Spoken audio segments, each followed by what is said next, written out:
escada, errei o degrau, o pé torceu, eu não sei como não quebrou. Deus provavelmente estava ali me ajudando para não quebrar, né? Mas eu estou aqui, a minha esposa falou, não, vou para casa. Eu falei, não, vou para a igreja.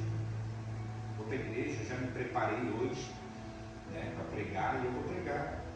E a médica falou a mesma coisa, o senhor vai para casa, põe o pé para cima, né, não procure ficar fazendo arte. Eu falei, pode deixar, fica tranquilo. Estou indo daqui direto para a igreja. Quem já me conhece, eu sei como é que eu sou.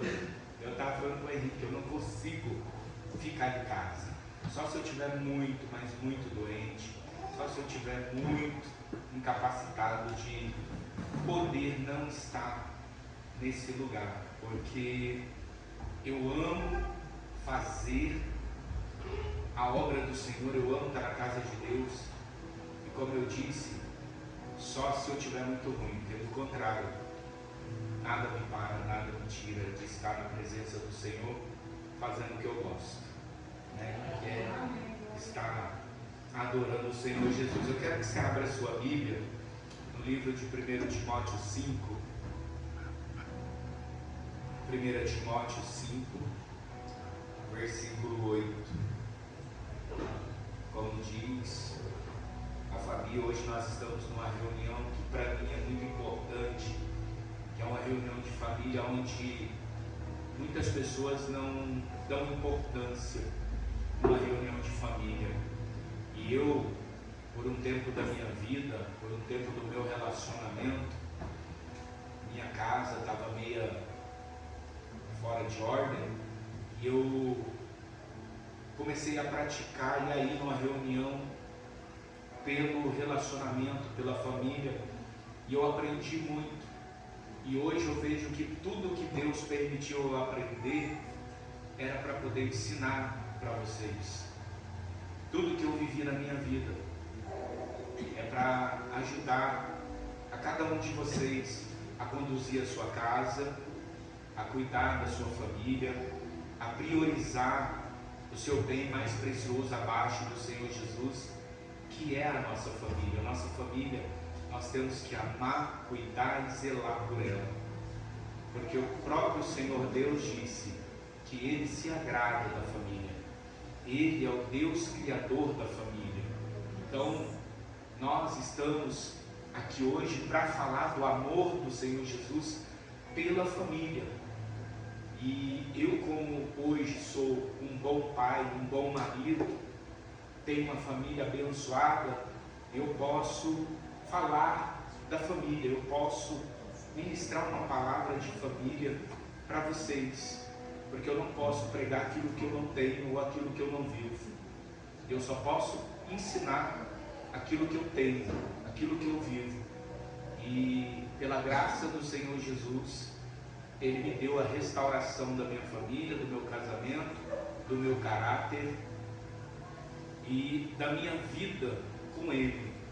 Hoje eu prezo muito o meu Senhor Jesus, porque Ele tem segurado nas minhas mãos, Ele tem me ajudado, Ele tem me mostrado como eu devo praticar a boa obra. E nós vamos falar disso agora. Versículo 8, se você achou, vamos ler. Mas se alguém não tem cuidado dos seus, e principalmente da sua família, negou a fé, e o pior do que o infiel, é pior do que o infiel. Versículo 10. Tendo testemunho de boas obras, se criou os filhos, se exercitou a hospitalidade, se lavou os pés aos santos, se socorreu os aflitos e se praticou toda a boa obra. Olha que interessante. Isso daqui eu posso falar para vocês, porque eu vivo isso, eu pratico isso, eu exerço isso, eu e a minha casa praticamos a boa obra, ensinamos a vocês a cuidar da sua família. Então é algo assim que para mim não é um bicho de sete cabeças eu falar. Para mim é algo muito fácil de dizer quando nós temos que zelar pela nossa família, quando nós temos que cuidar dos nossos entes queridos, quando nós temos que amar a nossa família, nossa esposa, nosso marido, nossos filhos. Nós temos que exercer essa boa obra primeiro dentro da nossa casa, porque se eu não exercer essa obra de amor dentro da minha casa, como um pai, né, para com minha esposa, para com meus filhos, eu estou pior do que o infiel, que a Bíblia está dizendo aqui. Eu estaria sendo um egoísta de mostrar aqui fora uma coisa que eu não sou dentro da minha casa. E o primeiro lugar que eu tenho que cuidar é da minha casa, da minha família. O primeiro lugar que eu tenho que me preocupar é com a minha família, porque o próprio Senhor, Ele deixou isso para cada um de nós. Nós temos que cuidar primeiro da nossa casa. O que adiantaria eu ganhar todo esse mundo aí fora e perder a minha família? Não adiantaria nada, né? Então Ele diz, primeiro cuide dos seus, primeiro ore pelos seus, primeiro zele pelos seus, primeiro ame os seus, dê bom testemunho primeiro dentro da sua casa, para depois você ser bom testemunho lá fora, para depois você falar do amor de Cristo lá fora, depois você poder dizer no seu testemunho lá fora que o Senhor é maravilhoso, que Ele sim é aquele que cuida de você e da sua casa, porque você o tem, né? No livro de Salmos 127, se eu não me engano, quero até abrir aqui, se você puder, abra também, por favor, Salmos.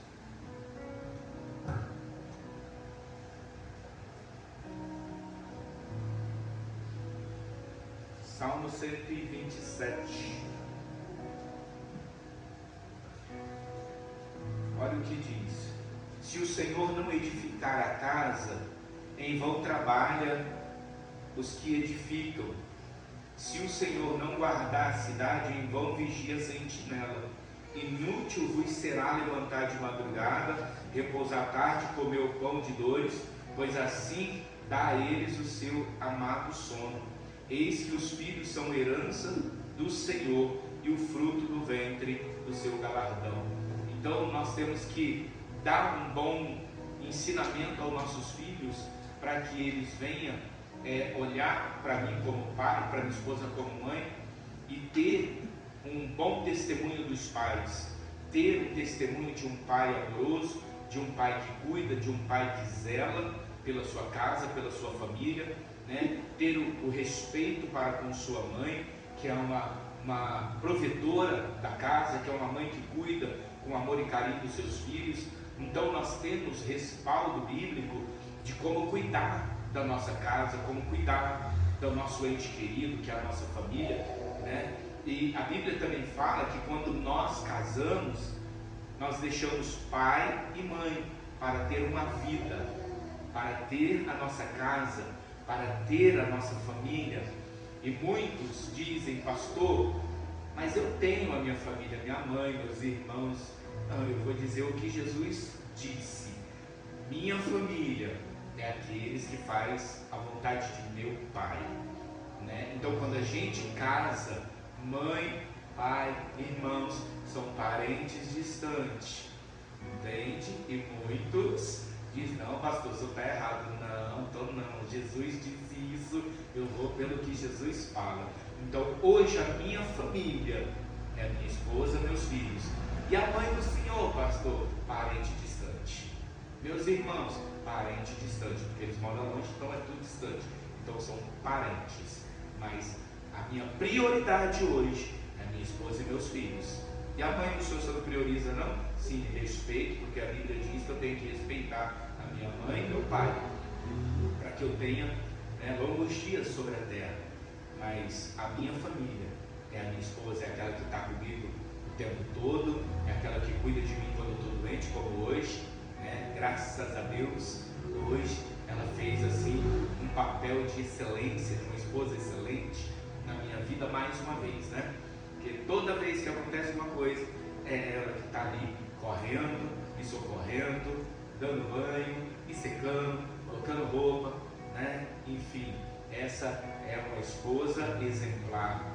Não murmura, não reclama, não diz que está ruim, mas está sempre cuidando da família. Isso é o que nós temos que ensinar a vocês, porque tem muitos casamentos que a gente vê muitas discórdias, a gente vê muitas brigas, a gente vê muitas reclamações, a gente vê muitos desentendimentos, a gente vê casais se separando porque não tem um diálogo, porque não conversa, porque não são amigos, não são parceiros, acha que casamento é só ter relacionamento sexual, e o casamento não é só isso. O sexo, ele é prazeroso, ajuda muito, é muito bom, mas precisa-se do respeito, precisa-se do carinho, precisa-se do companheirismo, precisa-se do entendimento, precisa-se de ajudar um ao outro. Isso é relacionamento, isso é casamento. Então, hoje vai fazer, acredito que 22 anos, né, do nosso casamento, mas não são 22 anos de alegria, não, pastor, não. Eu acredito que deve ser uns 10, né, meu bem? Acredito que deve ser uns 10, 12 anos de casamento, de união, de parceria. Depois que eu vim para Cristo, nosso relacionamento mudou. Quando você tem Cristo no seu relacionamento, o seu relacionamento muda para muito melhor. Por isso eu falo, o segredo não sou eu, não é a pastora. O segredo é Jesus no nosso meio. Se Ele não estiver no nosso meio, não existe relacionamento abençoado. Porque há 10 anos eu não tinha Jesus. E não era porque eu não conhecia, eu conhecia, só não praticava. Mas quando eu decidi a buscar o conhecimento do que é servir ao Senhor Jesus para ter minha família restaurada, eu entendi que Jesus tem que ser o primeiro e o segundo tem que ser a minha família, né, debaixo da graça do Senhor, para dar certo. Então, se você hoje priorizar, não é a sua esposa, não é seu esposo, é priorizar o Senhor Jesus no seu relacionamento, para você viver um relacionamento agradável, para você viver o verdadeiro amor dentro da sua casa, você precisa priorizar o Senhor Jesus.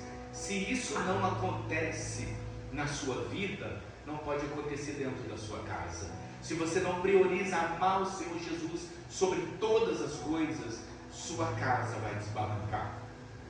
Só não desbarranca se você colocar o Senhor como prioridade na sua vida. Acima de tudo é Ele.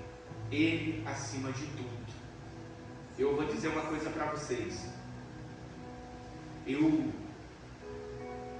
Antes de eu pegar firme com Jesus, eu falava muito palavrão dentro da minha casa, com meus filhos, até com a minha esposa. Qualquer coisinha era um palavrão, porque eu tinha hábitos de falar palavrão. E depois que o Senhor Jesus entrou dentro de mim, eu vi que Ele me fez uma limpeza por dentro e tirou muitas coisas. Muitas coisas Ele arrancou de dentro de mim que não prestava, que não agradava a Ele. E quando isso começou a acontecer na minha vida, e eu olhava para mim com desprezo de mim mesmo. Por quê? Porque eu fui um filho muito rebelde, porque eu dei muito desgosto aos meus pais. Meu pai faleceu e eu não tive tempo de pedir perdão para ele dos erros e das tristezas que eu fiz ele passar em vida. E ele sofreu muito na minha mão, meu pai. Ele sempre foi um pai muito bom, muito correto, um grande homem de Deus. E eu sofro por não ter tido o meu momento de pedir perdão a Ele. Ele morreu sem isso acontecer. Isso, eu sofro com isso até hoje. Mas eu peço para Deus limpar todos os dias meu coração. Eu peço perdão para Deus todos os dias, para que meus filhos cresçam fazendo o que é certo, o que é correto, porque eu procuro ensinar eles, para que eles não sejam o que eu fui lá atrás com meu pai. Porque os filhos, a Bíblia diz que tem que respeitar os pais, e eu não o fiz isso quando meu pai estava vivo, e ele podia ver a minha mudança, mas ele sempre acreditou em mim, mesmo eu fazendo tudo errado. Meu pai sempre acreditou em mim. Ele sempre dizia: ainda que eu morra, os céus vai contemplar você, meu filho. Ainda que eu morra e não veja a sua mudança e a sua transformação, porque o Deus que eu sirvo me fez uma promessa de que um dia você seria um grande homem de Deus. Ainda que eu morra e eu não veja, o restante que ficar vivo vai ver a profecia que Deus me deu se cumprir na sua vida. E eu brigava com meu pai, eu brigava, falava que irmã é profecia, o que sai para lá com isso. Nasci torto e torto vou morrer. E ele sempre acreditou, dizendo: você não vai morrer torto. Só se o Deus que me prometeu é um Deus da mentira. Mas se ele é o Deus da verdade, isso tudo vai mudar. A sua vida vai mudar. O seu caráter vai mudar. O seu jeito de ser vai mudar. Porque, gente, eu vou contar algo para vocês. Da minha juventude até os meus 19 anos, eu era uma pessoa do bem. Eu era uma pessoa que eu gostava de ir para a igreja, criado dentro da igreja. Eu ia para a igreja, eu me divertia como um jovem, arrumei uma namorada, como todo jovem, tive um relacionamento com essa moça, e desse relacionamento muito novo, teve uma consequência, vamos dizer assim, muito boa, que é a minha filha. E por ela ser filha única, o pai dela me pressionou a casar. Naquela época dos velhos antigos, colocou a espingarda em cima da mesa, todo aquele procedimento de apavoro, né? E eu era um jovem, 19 anos, estava formando a minha vida financeira, trabalhava muito. Eu com 19 anos eu já era um microempresário, eu já tinha uma empresa de fazer marmitex, eu já tinha comprado uma máquina que na época lá em Campinas só eu tinha, então eu dominava assim o mercado de embalagem de alumínio, ganhava muito dinheiro, só que eu trabalhava muito, porque eu investia muito. E essa minha esposa, todo final de semana, eu estou dando um alerta para os maridos. Todo final de semana, 2, 3 amigas, vamos sair, vamos na pizzaria, hoje tem música ao vivo. Vamos sair, hoje tem, todo final de semana, e eu muito cansado. E eu sempre deixei a minha esposa, ela ia falar: não, vai se divertir. Eu estou cansado, eu trabalhei, eu fico com a bebê para você ir passear, vai se divertir com as suas amigas. E nesse sair para passear, eu confiava muito, cegamente, eu amava muito. Então eu trabalhava muito porque eu queria dar o de melhor para elas. E eu sofri uma traição dentro dessa pizzaria que todo final de semana ela ia. E isso acabou comigo, meu emocional, meu espiritual, como pai, como marido, vida financeira. Eu entrei em depressão, fiquei 6 meses em depressão, perdi tudo. E recebi um convite depois de um suposto amigo para ir beber. Eu estava muito ruim, ele falou: cara, vamos beber que isso vai passar. Aí eu fui beber, fiquei muito bêbado, ele falou: agora eu tenho um negócio melhor que vai te curar agora. Dá uma cheiradinha aqui nisso aqui, que você vai ficar muito bom. E ali eu comecei a experimentar as drogas. Você vê, uma coisa vai puxando uma outra, um abismo vai puxando outro abismo. E eu fui entrando de cabeça. Comecei a me viciar nas drogas, comecei a perder tudo que eu tinha. Perdi meu carro, perdi minha máquina, perdi meus produtos, tudo que eu tinha comprado, vendia tudo a troco de banana para me drogar todo o tempo. Eu me drogava todo o tempo. Todo o tempo eu me drogava para ver se passava aquela dor. E aquela dor não passava, mas ela sempre aumentava. E Depois veio a perda do meu pai também, aí eu já estava completamente desobediente, já estava muito drogado. E não gosto muito de falar disso, que eu lembro das minhas tristezas que eu fiz meu pai passar. Nem sei porque eu estou falando isso hoje, mas me dói muito.